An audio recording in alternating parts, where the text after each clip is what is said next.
Welcome back to Axis and Allies, the Anniversary Edition. This is going to be Italy and the US together, and I think we are going to call it a game because, well, you'll see. I think it's game over. But anyway, let's go through the motions. Let's figure out what Italy's going to do. I think they have 13 IPCs, so let's figure out what they're producing this turn. All right, what Italy's going to spend their 13 IPCs are 3 infantry and 1 artillery. That's it. All right, let's get to them taking their turn as far as attacks go. And yeah, I don't think they're going to be doing too much. All right, well, Italy's got a nice fleet here, but they have nowhere to attack. They cannot go through the Straits of Gibraltar unless they actually own Gibraltar, which they don't. So they can't go out here. They can't cross into there. They can't cross through here either. So these are pretty much stuck in the Mediterranean. They have 5 infantry here. They could try to attack France, but it's just kind of pointless. They're not going to try it because they've got 1, 2, 3, 4 armored divisions and an infantry and an artillery. They're probably just going to get wiped, absolutely wiped. So they're just going to shore up their defenses here, which means they're not attacking anywhere. So they're just going to go ahead and put down their new units after they have a strategic move. And their strategic move is they're going to move 1 infantry over here to the Balkans. So they're going to have 3 infantry there, and then they'll just place down all of their units.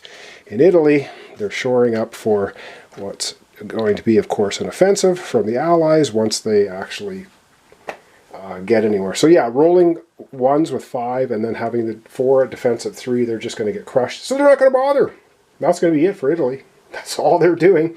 And they're happily in Madagascar, taking over the place. All right, up next is going to be the US. So I can't remember what the US has to spend. Let me figure that out. And we'll just come right back and have the US purchasing or producing units.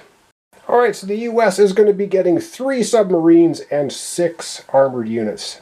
They're pumping up the Sherman tank production like crazy. All right, it's attack time for the US. So let's figure out where they are going to be attacking, if anywhere. And the US is actually not going to be attacking anybody. They have lots of strategic moves to do afterwards, and lots of things to be moved around. However, they have 4 transports here. They've got 2 transports here. The 2 transports here are going to go well, hang on. They're going to go 1, 2 over here, which means these 2. So all 4 of these for the strategic move are going to come back to here. And they're with the 2 transports that come over, they're going to dump 2 infantry and an armored unit and an artillery in France. So now France has a lot of stuff in there.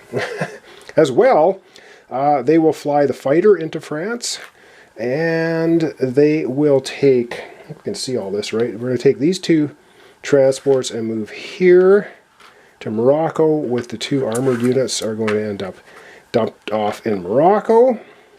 Okay, and we still have 3 infantry sitting here, 4 transports, and let's see what else we're going to do for strategic maneuvers. Okay, I think the tank here is going to go 1, 2, and these guys are all going to come. No, they're not going to. The tank will go here. Actually, no, the tank's going to go here to Egypt, and the bomber is going to fly into Egypt. There we go. So now we got a bomber in Egypt.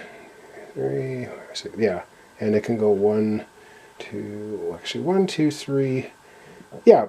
We'll leave the bomber in Egypt because they'll probably end up bombing Italy, but things are looking really bad for the Axis, I have to say. There's almost nothing they can do. All right, let's go to the Pacific. They got 1 more maneuver they're going to do. And in the Pacific, they're going to take the 3 subs and they're going to go down to the Solomon Islands. If you can't see that. Hang on, let me just readjust the camera. I'll do it right here. All right, so they got 3 subs now down in the Solomons. And the reason they've gone to the Solomon Islands, well, obviously there's a transport here, but the destroyer can't get over to the Solomon Islands, so the fighters, they're not going to lose these subs. All right, now it's time to place down units for the U.S.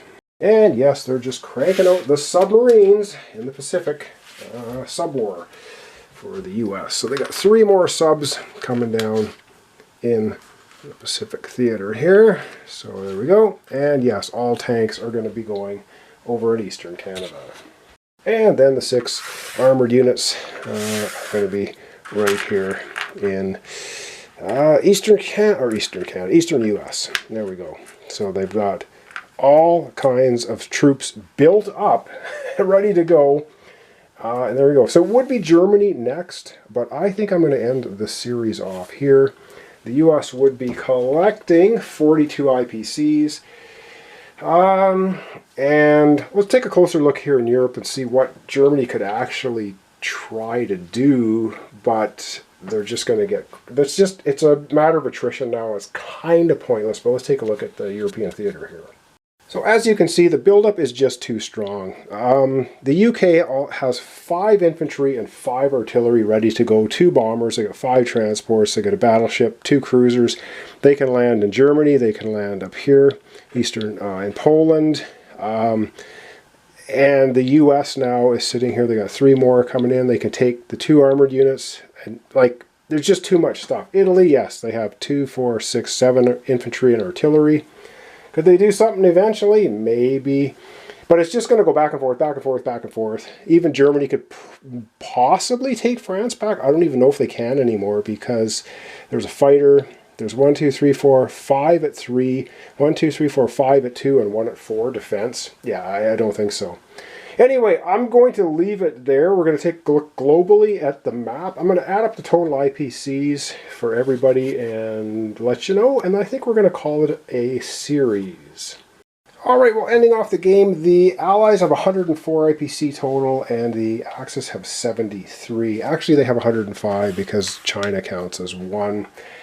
And I could keep playing the game. Yes, Japan could make some more gains. Germany could probably put a dent in that landing in France, and then Italy might be able to take it over. But then with the UK going with 10 units, 5 infantry, 5 artillery coming in, the US can come back in with 5 more units, and then they got 6 tanks. It's just inevitable. At this point, there's no way I think the Axis can win unless the dice rolling out completely horrible. So how I play this game in the past with my friends is until one side says, you know what, yeah, we concede, and Russia's ready to steamroll right through China. And with the pressure off now from Germany sort of wiping out Russia, Germany has to about face or they'll be gone. So that's going to dwindle Germany down completely. And Russia now can concentrate all of its firepower and production to just charge into everywhere that Japan has taken over. And it's inevitable. It might be another 20 turns before the game is over, but you know what? This is 35 episodes. I think we've seen enough. And I do believe this is the turning point where there's just so much build-up on the coast there that it's inevitable.